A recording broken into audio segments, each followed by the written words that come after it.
แรกเลยก็คือปรัชญาในการบริหารการผลิตแบบญี่ปุ่นหรือว่าโมโนสกุริของญี่ปุ่นนี่แหละ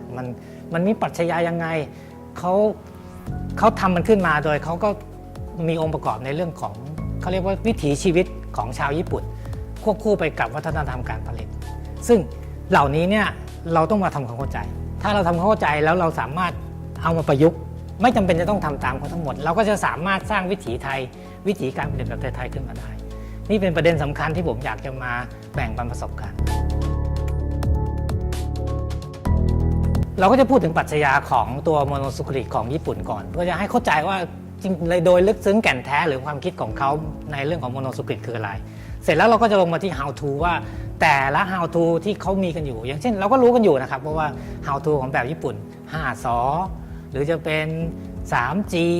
ไคเซ็นเหล่านี้เราเรียนรู้หมดนะครับหรือแม้แต่ QCC activity เราก็เรียนรู้กันมา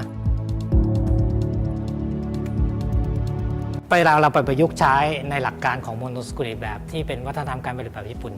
ก็จะไปประยุกต์ใช้โดยที่มันอาจจะไม่ค่อยตรงตามหลักการนะก็จะทำให้เราค่อนข้างที่จะไม่ค่อยประสบความสำเร็จในการบริหารการผลิตในสภาพที่เป็นอยู่เท่าที่ผมเคยประสบการณ์มาก็ผมสุชัย พงษ์ภาคเพียรนะครับเริ่มทำงานกับบริษัทญี่ปุ่นอยู่ในส่วนของบริหารการผลิตโดยเฉพาะการไปทำงานอยู่ในส่วนงานวิจัยและออกแบบผลิตภัณฑ์เราคลุกคลีอยู่กับวงการนี้เกือบ40 ปีในเรื่องของการบริหารการผลิตในรูปแบบของญี่ปุ่นหรือว่าโมโนสุกุริครับสุดท้ายล่าสุดก็เราเองก็ทำงานอยู่ในสมาคมศิษย์เก่าของทุนฝึกอบรมพ้นทะเลแล้วก็ได้รับเกียรติในการที่จะให้เป็นทูตวัฒนธรรมการผลิตแบบญี่ปุ่น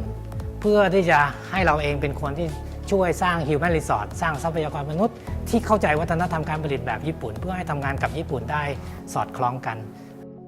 แล้วพบกันนะครับ e-training ของสถาบันไฟฟ้าและอิเล็กทรอนิกส์